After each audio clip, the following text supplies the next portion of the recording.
या डीप डाईव्हमध्ये स्वागत आहे. आज आपण क्रांतीज्योती सावित्रीबाई फुले यांच्या विचारांचा मागोवा घेणार आहोत. पण ही ओळख काही नव्याने करून देण्यासाठी नाही. आपल्या श्रोत्यांना त्यांचं कार्य माहीत आहेच. आज आपण त्यांच्या कार्यामागे नाही, तर त्यामागच्या व्यूहरचनेमागे डोकावून पाहणार आहोत. म्हणजे शिक्षण हे त्यांचं शस्त्र होतं, पण ते त्यांनी नक्की कसं वापरलं आणि कोणाविरुद्ध हे समजून घेणं महत्वाचं आहे. आणि हा मुद्दा खरंच खूप महत्वाचा आहे, कारण आपण त्यांना अनेकदा फक्त शिक्षणाची प्रणिती एवढंच पाहतो. पण आजच्या चर्चेतून आपण त्यांना एक क्रांतिकारक समाज अभियंता म्हणून पाहू. त्यांनी फक्त शाळा नाही उघडल्या, तर समाजाच्या विचार करण्याच्या पद्धतीवरच हल्ला केलाय. मग सुरुवात त्यांच्या याच मुख्य शस्त्रापासून करूया. शिक्षण. स्रोतांनुसार त्यांच्यासाठी शिक्षण म्हणजे केवळ अक्षरओळख नव्हती. नाही, अजिबात नाही. ज्योतिबा फुले नेहमी म्हणायचे की भारतात खरी गुलामगिरी ही ज्ञानाच्या अभावातून आली आहे. आणि सावित्रीबाईंनी याच मानसिक गुलामगिरीवर हल्ला चढवला. बरोबर. आणि ही मानसिक गुलामगिरी म्हणजे नक्की काय?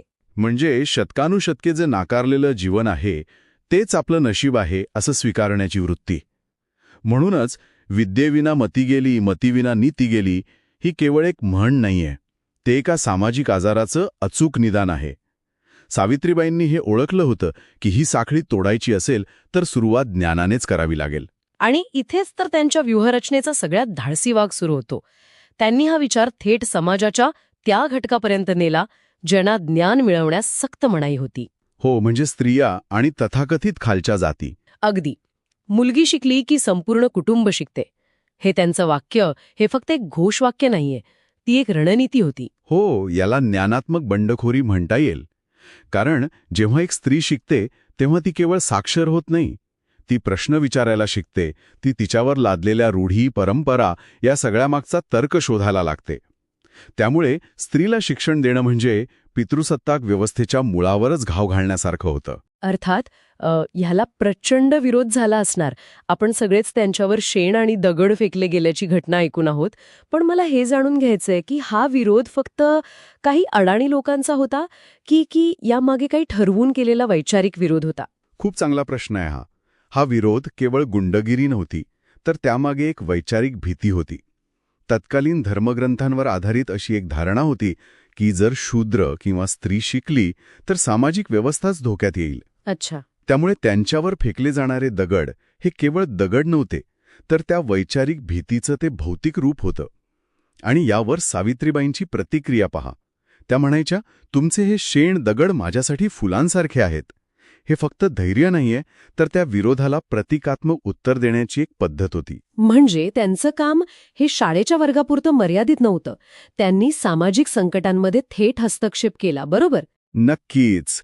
त्या केवळ उपदेश करत नव्हत्या, तर प्रत्यक्ष कृती करत होत्या. याचं सर्वोत्तम उदाहरण म्हणजे त्यांनी सुरू केलेलं बालहत्या प्रतिबंधक गृह. विचार करा, त्या काळात विधवा, विशेषतः ब्राह्मण विधवा गरोदर राहिल्यास त्यांना समाजात एकतर आत्महत्या करावी लागे किंवा आपल्या बाळाला मारून टाकावं लागे. सावित्रीबाईंनी अशा स्त्रियांसाठी स्वतःच्या घरात एक सुरक्षित जागा निर्माण केली.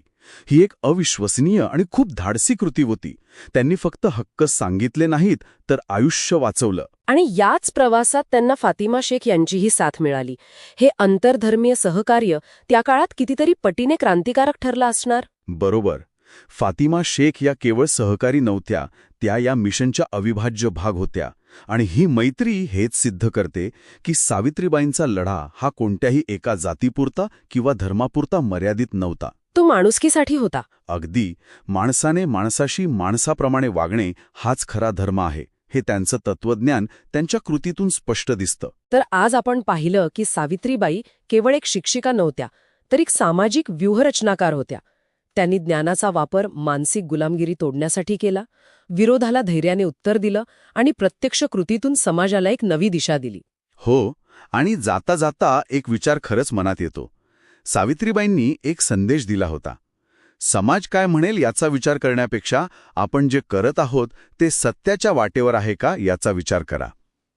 आजच्या सोशल मीडियाच्या जगात जिथे समाज काय म्हणेल याचं प्रेशर प्रचंड आहे की नाही, तिथे स्वतःच्या सत्याच्या वाटेवर चालणं किती आव्हानात्मक झालं आहे. आणि त्या आव्हानाला तोंड देण्यासाठी सावित्रीबाईंकडून आपण काय शिकू शकतो हा विचार प्रत्येकाने करायला हवा.